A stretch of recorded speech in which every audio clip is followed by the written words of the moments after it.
What's up, Rockstars? I have another news video for you guys today. There are a lot of campaigns that are coming up really soon, plus some new ones that I haven't ever covered before. There's an update on a big campaign that's going on right now, and a talking point at the end. CMON is in trouble as always.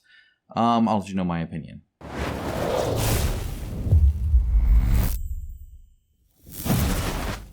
Alright, now, coming up, I separated this from the rest of the video, but I will be talking around Mythic Games again. There's a specific update I want to talk about around just promises, expectations, stuff like that. So there'll be a video coming up. If you're interested in that, of course, subscribe to see that. Plus, a whole lot of cool unboxings. Batman Season 3 is coming, so I'll be unboxing that as well. There's a whole lot coming up, but for now, let's talk about news. Okay, so Crystal Age is coming back to Kickstarter. In this case, it says coming on 2024. It means, I guess, coming in 2024. Really, it'll be coming out soon, I believe. They contacted me, wanted to send me a prototype for this campaign so that I could show off the product and the game and let you guys know my thoughts. Obviously, I really liked this ahead of time. The first time it came on, it looked really cool. It looks like a quick and easy game to set up, play, and enjoy, so I'm excited about that. I'm surprised to see all of this here, so I'm trying to figure out what all of that is. Of course, they got minis, they got some acrylic standees, and they have a fairly small game board. So it'll be interesting to see exactly how this ends up. I'm certainly interested in it, though, that is for sure. So you can see a little bit here on, what's exactly coming. Looks like it's going to have this nice big box that can contain everything in, is my assumption here. It does have an angry penguin, so there is that. So this tells you a little bit about it. I'm going to go ahead and send this to you so that you guys can see and follow along. And of course, once I get it, I'll show that to you. And once it's live, I'll go over the campaign. So stay tuned for that, of course. Now, another one that's coming up is Zombie Horde. In fact, this is launching in about 2 days at the time of recording. By the time you get this out, it'll be about the next day. Again, if you didn't get here to be able to get like the boss for free and stuff by following, speaking of which, better do that just in case. And that's how you get followers, right? Now, whether or not it's a backer, different story. Either way, subscribe if you missed this video. Sometimes the algorithm isn't showing my videos as well as it used to.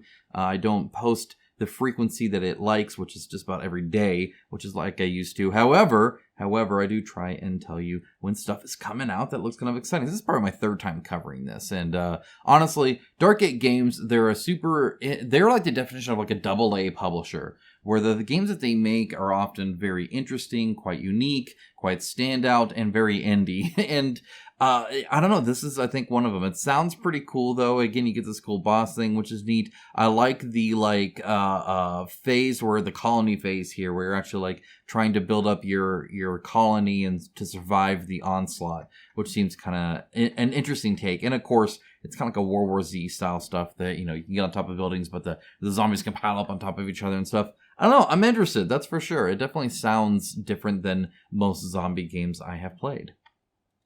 Next up is Ascending Fate. This one's actually wrapping up. Again, about 3 days at time of recording, about 2 days, so the last 48 hour for you. That's what this reminder is for that. Now, as you can see, they've raised almost $100,000 from 400 backers, which is around the same that it was last time. Now, will the 48 hour change anything? That is the question, of course. If we go to stretch goals here, you'll see that they have been adding more and more stuff, which is kind of nice to see. I'm glad that they're adding stuff, including more minis like this guy here who looks very, very odd, that's for sure. Or this one here, again, cool little kind of almost like a Roman knight sci-fi kind of dude that's going on there. This is around last time I showed you that, so they've also added this guy as well. I like the amount of guns he has. Really, this whole faction with the multiple arms thing, I think it's actually kind of neat. So, again, how it plays I haven't been able to read into the rulebook, though they do have the rulebook posted, even in English, so feel free to check that out if you are indeed interested for another kind of take on a sci-fi skirmish board game. Next up, Cyberpunk 2077. This is coming out in about 16 days. The reason I'm showing this off now is to remind you that I do have an unboxing and I will have a review, so that'll be coming out soon. It'll probably be my next review, actually. I didn't quite get time enough to play this with my son the last time he was here, so I'm going to have to invite him over to get some game time with him on this. But excited to play it again for sure. So I'm trying to get the game time in to be able to tell you my thoughts, which I will share definitely here shortly. All right, following that, we have Cosmere, the RPG, essentially, by Brandon Sanderson, which really, this is Brotherwise Games. I don't want them to be, like, lost in the shuffle here. They've been doing a great job when it comes to a lot of their campaigns. Obviously, it's at over 8 million so far. It was still 11 days ago, and almost 29,000 backers. That's pretty big. That's pretty big. Now, this has the TTRPG, if that's what you're interested in, but it also has just like lore, world book, art book stuff. That's where I'm actually backing. So even if you're just a reader, it can be kind of interesting to get some more from the Cosmere universe. Specifically here, it's going to be the Mistborn and Stormlight versions. Is kind of what they're doing now, but they plan on adding more later. Obviously, again, doing very good. It's still 11 days still to go on that. All right, following that, we have Nomads Unbound. This one is, I don't know what to kind of make of this. So they talk about a narrative tabletop game, right? And it does have some actual boards, right? It's got some minis, so you don't necessarily have to have minis. Lots of different tokens and stuff. You can get a poker deck or a themed deck. And then there's these like, almost like books that you're going through. And you can either play fully co-op or have a narrator as well. Kind of interesting to see how much board game this is versus how much storytelling TTRPG style this is. I think it's kind of in between. But the minis actually look kind of interesting. The art style I actually kind of like. I love this, like, I don't know, I've never seen it. It's kind of Egyptian, but kind of not. And again, the minis here are actually looking pretty darn neat. So that'll be kind of cool to see how this ends up being. I'll follow up on it more and let you know my thoughts if I find anything interesting. Next up, we also have another one from Nexus, Alone in Your Room expansion. This is the solo expansion for the Nexus Arena game. So if you've been wanting to play this solo, this is the way to get it. I imagine Dverse will also have the regular Nexus game available as well, because obviously you need that to play the solo version. So yeah, it's just adding more and more to the universe that he's created, which is pretty neat. All right, next up, Blasphemous, a board game. I covered this last time. Really, the only thing I'm going to mention now is I did find out that if you are a PlayStation Plus subscriber, you actually have access to the first, there are 2 games on PlayStation. So you can actually play Blasphemous. I actually loaded it up, started playing it a little bit. I'll play it more right after I wrap up Final Fantasy 13, which is taking a little bit longer than I would have liked, but that's okay. I try to get, as you can tell, I'm like really far behind in video gaming, but the theme here is going to be pretty cool. It's definitely a Dark Souls, grim dark style, Castlevania kind of game. Now, what that means for a board game, I'm not sure, and that's what's kind of excited there. What will Ludus Meta Studio do with Blasphemous, the board game, besides give us incredible minis, which I'm sure it will? I don't know. We'll find out. All right, Harakiri Blades of Honor reprint plus Souls of Yomi. This is still coming out as well. Again, that'll be in Q4, so pretty soon here, sooner than we'd like to think. This will be here there. Obviously, they delivered the original Harakiri. It looks like it went pretty well with that. I haven't gotten my copy yet. It's been kind of in flux. Shipped to the wrong address, and then I thought my parents picked it up, and now they're up here. I haven't found the box yet. I'm looking for it. As soon as I get it, I'll show it off to you guys. I'm super excited, super stoked to actually dive into it. Harakiri, I really, really enjoyed the prototype of, and I'm excited to see what new stuff that they have here. It's going to be pretty cool. Obviously, their minis, fantastic. Their support from the Spanish community is amazing. They've been doing really, really good work here. So I'm excited to see what they have planned next. All right, next up we have ZeroDay.exe. This is kind of interesting. It says it's a roguelike deck building dungeon crawler, which is pretty cool. And obviously Cyberpunk, so I appreciate all the different like Cyberpunk view that they have on everything. You do get these like player boards here where you have some tokens and some cubes and you're moving those around, and it's a deck building game, which I really enjoy, but there's a lot more oomph to it, as it were. So if you find deck building games to be a little bit too light for you or too nuanced but not enough mechanically, then this might be something for you. I think that's a dungeon crawl aspect to it, but then it's still also that roguelike game where you can, go through it over and over and over again and try new things, maybe get some long-term upgrades or something like that. But there's a lot more to play here, which is kind of interesting. I like deck building games. I like dungeon crawls. I like Cyberpunk, so I'm kind of interested in this. It's got a all this different like resource it looks like and different enemies, and you're moving around a board, yet it's deck building. So how the deck building will go into it, I don't know. They do have a rule book available. I can't be bothered to read the rule books to the games I own half the time. That's a struggle for me. So reading rule books of games I don't own, a tall order for sure, but definitely looks pretty cool. Primal is doing something crazy, or Reggie Games, I guess, with Primal is doing something crazy. I still have an unboxing of this to do. It's right over there. It is the final version. I'm excited to see how it ended up and excited to play it again because I really enjoyed the prototype. That being said, Primal is not going to be on Kickstarter anymore. Reggie Games is not going to be on Kickstarter anymore. They are doing their own thing. So what's going on here? They're talking about a Primal boutique store that's launching September 17th. You can kind of see it here.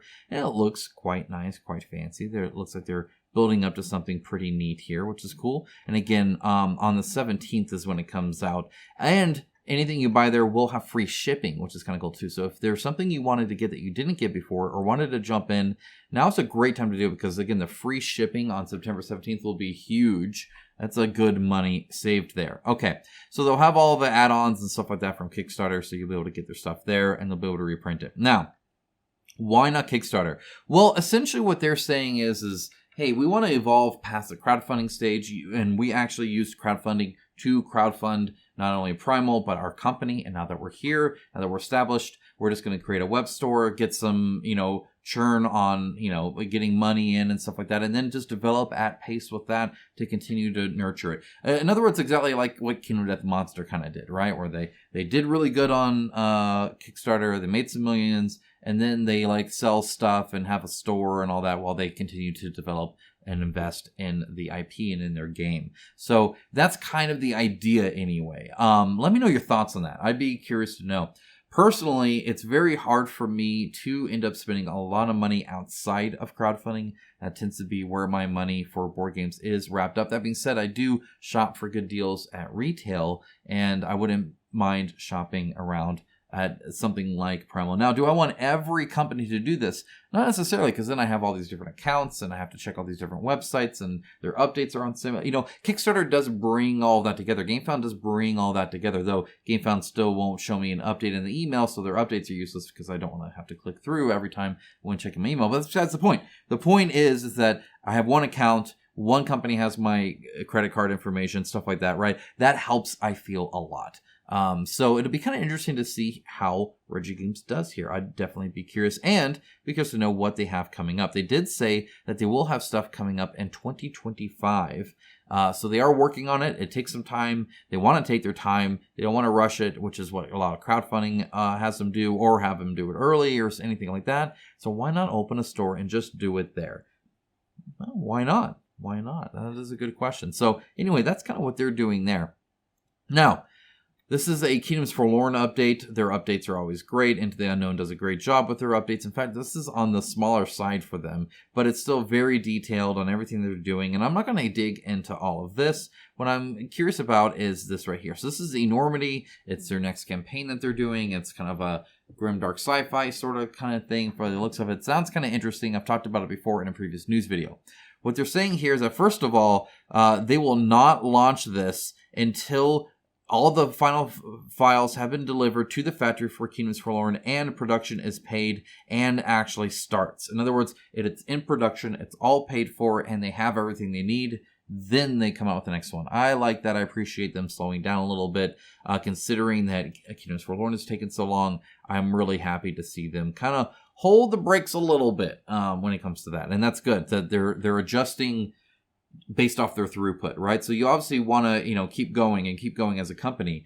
But what they're saying is like, hey, we were keeping going and now we've actually slowed down on delivery, so we're going to peel back a little bit. And I appreciate that kind of peel back ahead of time instead of afterwards, right? I think we all appreciate that. Either way, will be pretty cool. Glad that they're waiting. I think that's awesome. Let's talk CMON. So Marvel United Multiverse obviously did quite well, right? 20,000, almost 21,000 backers. Almost 5 million raised. I've played Marvel United now, and I actually quite enjoyed it. Played it with my kids, and they quite enjoyed it, so that's good, of course. What's not good necessarily is the delivery and people's expectations around crowdfunding and around CMON. So let's talk about this a little bit. So as you can see, they're all over the place with some containers not even arrived yet, some fulfillments completed, and some still going through partially. So if you're on the West Coast, fulfillment completed. If you're on the East Coast, well, they're still working on it, right? So there's all this kind of mix around stuff. Additionally, there's stuff like playmats are coming in separate. And in fact, different parts of your pledge might even be on different containers. In fact, it sounds like logistically there's been a few issues. So there's a lot of people that are getting just part of their pledges, haven't gotten everything else. There's like this whole story here where this person is like, in other words, there's a group of people that are getting different people's orders. So you get an order that's not in your name, they get an order that's in their name, and you would think that they would then get your order, but that's not the case. Instead, there's like a third person. So you have their order, they have their order, they have your order, right? And so backers have created even a Discord to try and map people together. However, CMON's eventual response is, look, actually just open up the other person's order and tell us what you're missing from your pledge, which means you might have more than what you got, or it might mean that you still have to wait. They're going to make it in China and then ship it for 2 months over to you on a rowboat somewhere, right? So like that's their solution. Obviously not ideal, and obviously a logistical kind of problem here. I'm wondering if this is all SKU related. This is like the third, maybe even fourth Kickstarter for Marvel United. There's been a ton. Obviously, it's very popular. People are doing a lot, but they have a lot of different SKUs, and I think it just gets to be a lot on top of that. Spin Master does the retail version where they handle all the ordering and the delivery and manufacturing of that. So you can get a lot of this stuff at the store right now that you're waiting on, right? Or that you might still wait on for months if you got somebody else's stuff, if you're unfortunate enough for that. So there's a problem where you can already order from Amazon. Your neighbor could get it right now. You could get it right now. Or you could wait for CMON to actually deliver it to you. On top of that, you paid for a lot of money for it. You paid for it a long time ago. You still haven't got the product. So there's all these like negatives around it. And it's pretty darn messy for sure. I guess there's a few things here. First of all, I think there's too many SKUs. I think CMON is just delivering a very complex product or campaign here, because the retail as well, again, Spin Masters are doing their whole thing, so they're making stuff there, but obviously they don't have to worry nearly as much around the quantities, the exact packaging, around the pledges, right? Oh, I ordered this, but then not this, and then I piecemealed the playmat in and did all that kind of stuff, right?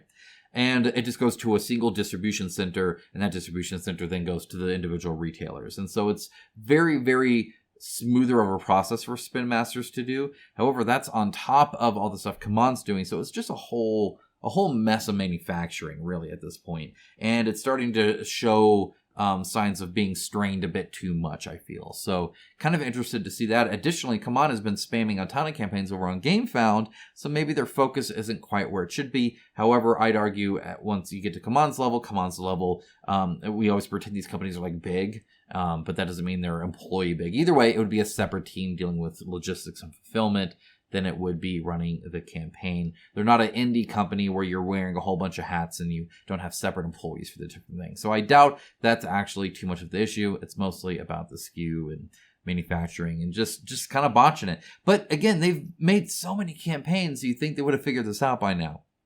Now, about the waiting longer for your pledge stuff. It always, always, always sucks to see something you're waiting for available at retail. 100% of the time, it never feels good. It never won't feel good. It'll never feel great to see that you could play the game right now if you hadn't been a backer of the campaign. However, the reason you're backing the CMON campaign and the reason you're paying extra for it and the reason you're waiting longer for it is for those promos. In the case of Marvel United, right, you're getting a ton. Like if we go to the campaign here and we scroll down because it doesn't have the headers here, but you see all these KSEs.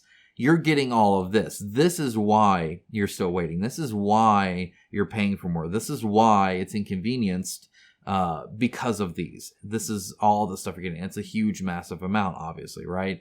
So if you want this T-Rex, you're only going to get the T-Rex if you backed the Kickstarter. So that's why you're there. Be sure to remember that. Go ahead and wait. I know it sucks. I get that. But at the end of the day, that is the expectations, especially at this many times. And you know Spin Master's doing it at retail. You know retail will be cheaper. So it'll be sooner, it'll be cheaper, and you're not out of money for a long time. You're here for the promos. Just wait for the promos. Now, it sucks about the whole getting all the people mixed up and stuff like that. That straining of the logistical kind of edging towards a nightmare for some people that this is causing. Definitely an issue. Definitely needs to be resolved. Hopefully, they slow the horses down a little bit and actually figure out the manufacturing and get that really locked in, because that's important.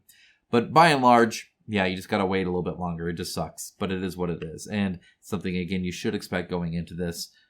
Definitely big on the exclusives, not on the experience, right? Don't go to CMON for a great pledging experience. Go to them for a lot of cool exclusives that make your nerd heart delighted, right? Which is kind of what they're doing here with the Marvel IP, of course. Okay, so that's kind of my opinion there. Again, I do have a specific update on Mythic Games I'll be talking about. I have an update around Monolith, who's trying to do some different updates when it comes to financial security of crowdfunded board game companies and what that looks like. So I'll be talking about that. Of course, there'll be more news, reviews, and unboxings. So stay tuned for that, guys. Thank you so much. Have a great rest of your day. Take care. Bye, guys.